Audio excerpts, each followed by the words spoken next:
Essa fala não é sobre internet, é sobre poder. Eu vou destrinchar frase por frase o que está por trás disso, porque quando um governo fala em regular tudo, especialmente perto do período eleitoral, você não está diante de um detalhe técnico. Você está diante de uma mudança de jogo. E eu vou te mostrar exatamente onde está o risco. E nós precisamos agora regular tudo que for digital, para que a gente dê soberania ao nosso país. Lula tenta vender como defesa da soberania, o que na prática amplia a margem de controle do Estado sobre o ambiente digital. E esse é o primeiro truque da fala. Trocar a palavra controle por uma palavra nobre. Soberania. Aqui está a principal distorção.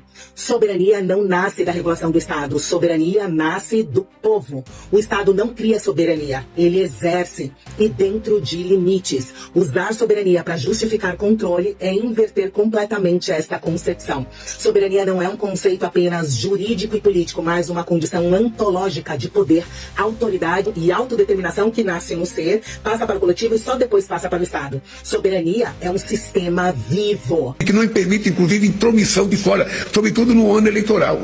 Toda nação tem o dever de reagir à interferência externa quando é ilegítimo. Proteger o país de influência estrangeira não é a mesma coisa que criar mecanismos de enquadramento no discurso de brasileiros dentro do Brasil. Misturar os dois planos, ameaça externa e contenção interna, é uma forma de tornar aceitável o que, dito de maneira direta, encontraria mais resistência.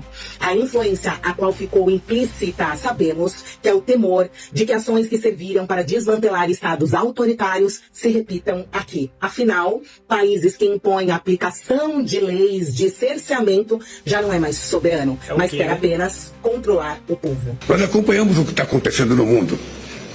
Nós acontecemos as fábricas, as fazendas de mentiras que estão sendo criadas pelo mundo afora. Aqui ele não está sendo técnico, ele está sendo político. Quando ele fala em fábricas e fazendas, ele cria uma narrativa genérica sem apontar diretamente quem é o alvo. E isso não é por acaso, porque quando você não define o inimigo, você pode encaixar qualquer um dentro desta categoria. Influenciadores, produtores de conteúdos, pessoas comuns que viralizam, e tudo pode ser rotulado como fábrica. O que ele faz aqui é construir uma justificativa ampla, sem precisar provar nada específico. Ele sugere que existe uma estrutura organizada global, mas não delimita, não comprova e não especifica. Enquanto isso, o que a gente vê na prática é o governo e a sua estrutura política investindo pesado em comunicação, publicidade e influência digital, inclusive com os recursos públicos. Então, quando ele fala em fábricas, ele não está explicando, ele está criando um conceito aberto que pode ser usado depois para justificar controle sobre qualquer voz que viralize, qualquer voz que incomode. O Lula sabe muito bem da interferência que vai haver nessas eleições lá dos Estados Unidos. Donald Trump e sua equipe estão mais do que de olho. Donald Trump não está de olho só no narcoterrorismo, nas facas aqui do Brasil. Donald Trump está de olho nas eleições e pode, inclusive, acontecer com Lula o que aconteceu com o Dentador, amiguinho dele, que se encontra preso agora, tá, pessoal? O Lula sabe de tudo isso e por isso esse desespero dele vem aumentando em relação a regular as redes sociais para proteger nossa soberania. Bom, quero tua opinião a respeito no final desse vídeo. Essa é a Bárbara Cobos. Você pode seguir ela nos perfis dela lá, porque lá tem informação de verdade, nua e crua, doa quem doer. Compartilhe esse vídeo, segue o perfil aqui para dar aquela moral e não esqueça de curtir, isso vai nos ajudar bastante. Então nós no Brasil, queremos dizer alto e bom som. O ECA digital foi apenas um primeiro passo. Ou seja, está bem claro que existe uma agenda, existe continuidade, isso não para aqui. O uso da lei para controlar o próprio povo e dominar a comunicação está em curso. E sabe qual é o próximo passo e até onde vai? Porque aqui ele deixa muito claro, não é algo pontual, é continuidade, é expansão, porque o problema nunca foi a mentira. Mentira já tem lei, já tem punição, calúnia, difamação, tudo isso já é previsto. O que incomoda não é a mentira, o que incomoda é a verdade circulando livremente. Outra regulação vai acontecer no Brasil. E eu espero que o mundo tenha consciência disso. Porque a questão da regulação digital não é um problema de um país. ou de um continente. É um problema da humanidade. Quando algo vira problema global, fica muito mais fácil justificar qualquer medida mais dura.